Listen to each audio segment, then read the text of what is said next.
As humans, we change the way we live as we get older. We change the way we dress, what we eat, and how we spend our time. We do this so that we can make the best use of our strength and weakness that comes with the aging process. A teenager does not like to live like a baby, nor live as an old man. Businesses are no different, except that they have a different aging lifespan compared to us. And the lifespan of businesses varies based on the industry. For example, software companies tend to have a smaller lifespan. That is, a 20-year-old IT company is really old. While on the other hand, a 20-year-old manufacturing company can be young and growing. So just like humans, companies and businesses have to behave according to their age, else it will look awkward and can be disastrous. So how does it link to our topic? That is, why do you need to change your financial strategy based on your business age, and how do you do it? The financial strategy of a business plays a vital role in the success of a business. This is because finance is the blood of the business, and its short supply or excess supply can cause illness and even death. That is, there are three types of strategic financial decisions that the management has to take, and choosing the right one can actually help your business grow, and choosing the wrong one can actually kill your business. The financial decisions revolve around if a business is investment focused, that is, if the focus is on getting equity funds to the business, or if it is financing focused, that is, if the focus is on getting debt funds, loans in combination with equity funds, etc., or if it is dividend focused, that is, if you should be paying your profits as dividends instead of keeping it with the company for reinvestment. To get the background right, first we need to understand the different stages of maturity that a typical business goes through. The first stage is the startup stage, then comes the growing stage, then the mature stage, and then the declining stage before the death of the business. As I said earlier, depending on the industry, businesses age faster or slower compared to other businesses in the other industries. If your business is in the startup phase of maturity, then your financial strategy should be investment focused. That is, you should try to get in the right amount of investment to set the ground for your business to establish and grow. You should not go for financing options by taking loans, as a startup business will not be able to pay the interest, as it is a business making loss at this stage.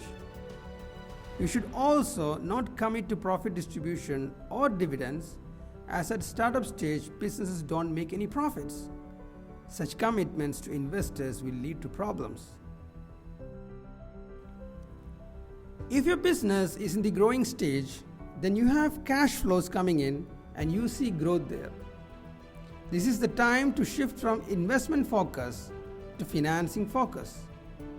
Here, instead of taking full equity funding, you resort to financing options like business loans, etc. Or it can be a combination of both equity and debt. I do not personally support businesses using interest-based financing, as it can come to haunt you at bad times. There are several other financing options that does not involve interest and are supportive during bad times. Businesses should explore such options and be adventurous in using it. At this stage of growth, getting equity investors should be in a planned manner. Else the promoter's share can get diluted and can affect the promoter's interest in the business. This can be done by giving out franchise rights or starting subsidiaries, etc.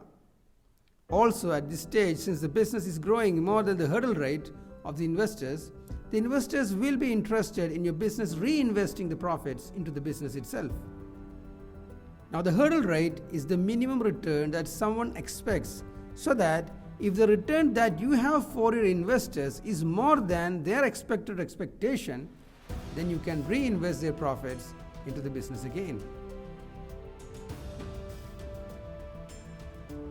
Now, if your business is at a mature stage and there is not much you can do to increase profitability, then it's the time to pay off all the profits as dividends. That is, shift your financial strategy from financing focus to dividend focus.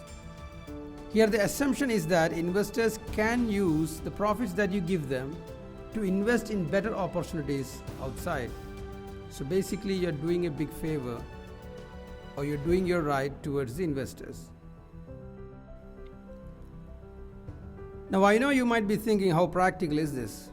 Especially when you are not a stock market listed company where the investors can sell their shares and live.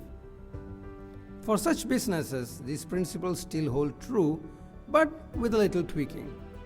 For example, a growing company may release part of its profits as dividends to its investors and keep a sufficient part to fund its growth. A mature company can bring more value if it buys other young companies with better prospects, thereby adding value to its shareholders beyond what they can get by themselves. But this is not as simple as it sounds. That being said, there are some areas where it's a strict no. For example, a startup taking in so much debt thinking that it will be able to repay it all in the future. Or when an old company with an old management that thinks in an old school fashion goes on buying young companies and makes wrong acquisitions and mergers. All these can result in major business failures. So in conclusion, you need to remember, businesses do age like humans, and they have to behave as per their age. The aging in business varies with the industry that they are in.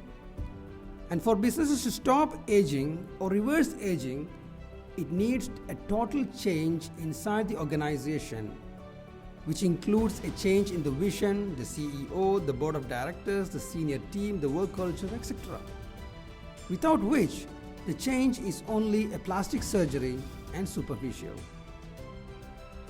For informative podcasts like this, subscribe to our YouTube, Facebook, Instagram, or WhatsApp channel.